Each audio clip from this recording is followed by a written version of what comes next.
Bonjour à vous, ici Séverine, je suis naturopathe, magnétiseur et coach sur Toulouse. N'oubliez pas donc de vous abonner, d'appuyer sur la cloche pour ne pas louper les prochaines vidéos. Et je vous invite également, pour m'aider à diffuser un maximum mes vidéos, à mettre un pouce, un commentaire et à partager cette vidéo à vos amis. Merci d'avance. Donc c'est une vidéo un petit peu spéciale pour moi où je ferme la page d'une expérience qui m'a beaucoup marquée et je n'aurais pas du tout pensé que ça aurait été le cas. Donc ça a commencé l'année dernière, au mois d'août, où il y a une petite guinguette, un petit restaurant qui se monte dans un lac à 2 km de chez moi, où on va de temps en temps, et il y a une salle en location à côté, où il y a souvent des mariages. Et lors d'un mariage, il y a une oie, donc l'oiseau, l'oie, qui avait été pris en mascotte pour ce mariage et qui a été abandonné. Et donc les restaurateurs se sont occupés d'elle, lui ont donné à manger, puisque elle était quand même un petit peu dépendante et ne pouvait pas se débrouiller seule. Et comme eux, ils ouvrent le restaurant que 3 mois par an, ils se sont trouvés en difficulté ensuite et ne savaient pas quoi faire de cette oie. Voilà. Donc j'ai proposé de la prendre chez moi, puisque j'ai un grand terrain avec une forêt, j'avais déjà 4 poules, donc voilà. Et ça a été vraiment très très particulier parce que dès que cette oie est arrivée à la maison, déjà elle n'acceptait que moi, c'est-à-dire que je pouvais rentrer dans l'enclos, je m'asseyais par terre, je faisais des vidéos avec elle, aucun souci. Il y avait vraiment une relation particulière et dès que c'était ma famille, elle les attaquait plutôt. Bon, on sait qu'une oie c'est un excellent gardien, beaucoup mieux qu'un chien d'ailleurs, c'est ce qu'on dit souvent. Voilà, donc c'était très particulier dès le départ. Le matin, on se levait, on voyait ce grand oiseau blanc au fond du jardin. C'était vraiment une impression bizarre, comme si elle était revenue mettre du sacré sur le lieu. Voilà. Je vous dirai après les messages que j'ai reçus. Donc ça a commencé comme ça, ça s'est bien passé, elle s'est adaptée avec les poules. Au départ, les poules en avaient peur, et puis après, c'était vraiment rigolo parce qu'on voyait qu'elle les protégeait, elle allait vers elle, etc. Et évidemment, plus un seul renard ne s'approchait dès lors qu'il y avait cette oie. Donc bon, tout s'est bien passé, et puis quand même, au bout d'un moment, depuis le mois de février, là, je la trouvais un petit peu triste. Elle me disait souvent qu'elle était très très bien avec nous, qu'elle était très contente, que c'était la première fois qu'on lui parlait gentiment, qu'on prenait soin d'elle, que je venais lui parler, parce qu'elle m'a raconté qu'en fait, avant, elle était dans un élevage assez intensif et que visiblement, on les rentrait le soir à coups de pied, on les prenait par le cou, donc plusieurs fois, elle a eu le cou tordu, donc elle est très très fragile du cou. Et d'ailleurs, c'est rigolo parce que dès qu'elle était un petit peu stressée, elle perdait du poil justement au niveau du cou. Voilà, et ce que j'aimerais vous dire aussi, c'est que là, vous voyez, j'ai trouvé du sens à justement la formation que j'ai créée dans mon Académie Holy Learning, parce que dans cette formation, j'ai vraiment mis tout ce qui existait dans l'énergétique. Et pour moi, une fois qu'on maîtrise bien les énergies, qu'on sait faire de la télépathie, on peut aussi communiquer avec les animaux. Voilà.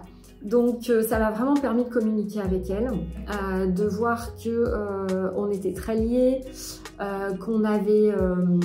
alors c'est pas trop qu'on n'avait pas vécu ensemble dans d'autres vies, c'est qu'elle était vraiment le messager de certains messages que je ne recevais pas avant.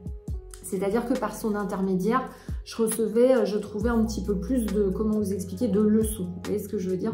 Alors si vous me trouvez les yeux un peu fatigués, c'est normal. Je suis sortie hier, ça ne m'arrive jamais, donc voilà, je me suis couchée un petit peu tard. Donc c'était très très particulier. Et donc les types de messages que je recevais, c'était vraiment à chaque fois que j'arrivais le matin, s'il y avait quelque chose qui s'était mal passé la veille ou la nuit, dès que je rentrais dans l'enclos et que je commençais à lui parler, j'avais un message qui arrivait. De type, bon la veille je crois que j'avais été un petit peu contrariée par mon mari qui m'avait dit je sais pas quoi sur un sujet. Et le lendemain, c'était vraiment impressionnant parce que je rentre dans l'enclos et elle me dit écoute, tu sais, tu as de la chance d'avoir un mari qui est gentil, qui s'occupe de toi, ce qui est très très vrai. Et tu sais, ça vaut pas le coup de s'énerver pour juste un petit truc. Enfin voilà, je recevais vraiment des choses, mais au fur et à mesure, c'était hyper impressionnant. Des fois, je me demandais d'ailleurs si c'était ma tête ou pas. Et en fait, je me suis rendu compte que vraiment les oiseaux avaient une capacité à passer les messages. J'ai eu l'impression peut-être supérieure à certains autres animaux. Alors on dit que les chevaux aussi sont des animaux très connectés, ayant énormément d'énergétique. Mais c'est vrai que ça m'a assez impressionnée. C'était comme si, avec son côté blanc, parce qu'elle avait un plumage qui était vraiment très très blanc, c'était comme si elle arrivait vraiment à capter la lumière. Et c'est vrai que c'était un endroit, en plus cet enclos, où le propriétaire d'avant, il y avait eu d'autres animaux, il y avait eu des morts d'animaux, du sang, etc. Donc c'était vraiment comme si elle était venue nettoyer ce lieu, qu'elle captait vraiment la lumière en direct et qu'elle arrivait à nous la diffuser très très facilement. Voilà.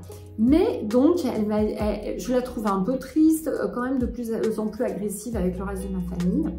Donc je lui ai dit, écoute, je lui ai dit que je l'aimais beaucoup, qu'elle allait me manquer, mais qu'effectivement, ce serait peut-être bien de lui trouver une famille. Et alors, incroyable, on a passé une annonce à midi, et je ne vous mens pas, à midi 20, j'avais 20 demandes. Apparemment, il y a beaucoup de gens qui cherchent des oies. Alors, je ne sais pas pourquoi. Donc, moi, je me suis assurée que ce n'était pas pour la manger. Voilà. Et là, je suis tombée sur une famille fantastique. D'ailleurs, je les remercie encore. Ils habitent à une demi-heure de chez moi. Ils ont une ferme en pleine campagne. Ils accueillent des handicapés. Ce sont vraiment des gens fantastiques. Et la dame était enceinte. Elle nous a appelés. Et elle avait un jar qui a perdu sa femelle et donc qui s'ennuyait à mourir. Et c'était très rigolo parce qu'elle m'a montré les vidéos. Le jar les suivait dans la maison, sortait, enfin voilà. Et donc, voilà, donc elle est venue la chercher. Et puis j'ai un petit peu continué de communiquer avec, puisque la semaine dernière on avait la formation magnétisme en présentiel. On a fait de la télépathie, donc avec ma chienne Nouba et avec Hera. Donc on a capté plein de messages et c'est vrai que ça faisait 4-5 jours où j'avais vraiment envie d'aller la voir. On a recapté ce message et donc je suis allée la voir. Voilà. Et donc vous allez voir, là je vous ai fait un petit montage avec Hera quand elle était chez moi. La petite vidéo que j'ai faite quand je lui ai annoncé que voilà, on allait se séparer, que je lui avais trouvé un mâle et une famille. Et puis, donc, je suis allée la voir vendredi dernier, donc j'étais très contente de la voir, elle va très bien, elle est très heureuse, même si elle nous dit qu'on lui manque beaucoup, mais bon, je lui ai dit que c'était pas grave, on pouvait continuer à parler ensemble par télépathie. Et donc, voilà, j'ai fait une petite vidéo et je vous la montre aussi. Voilà, donc séquence émotion pour moi et c'était vraiment une belle page de ma vie, elle m'a appris beaucoup de choses. Voilà, j'espère que vous allez apprécier. Je vous fais des gros bisous, des gros câlins. Je vous invite à regarder la vidéo là qui suit. Et puis, n'hésitez pas encore une fois à vous abonner, à m'aider aussi à faire connaître la chaîne et à faire connaître mon académie Holy Learning pour que tout le monde dans les familles puisse faire de l'énergétique, au moins pour lui et aider les proches. Je vous remercie de votre aide. À très bientôt et je vous laisse regarder Hera.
Et bien là, venez, viens la pluie, viens la pluie, viens la pluie, viens.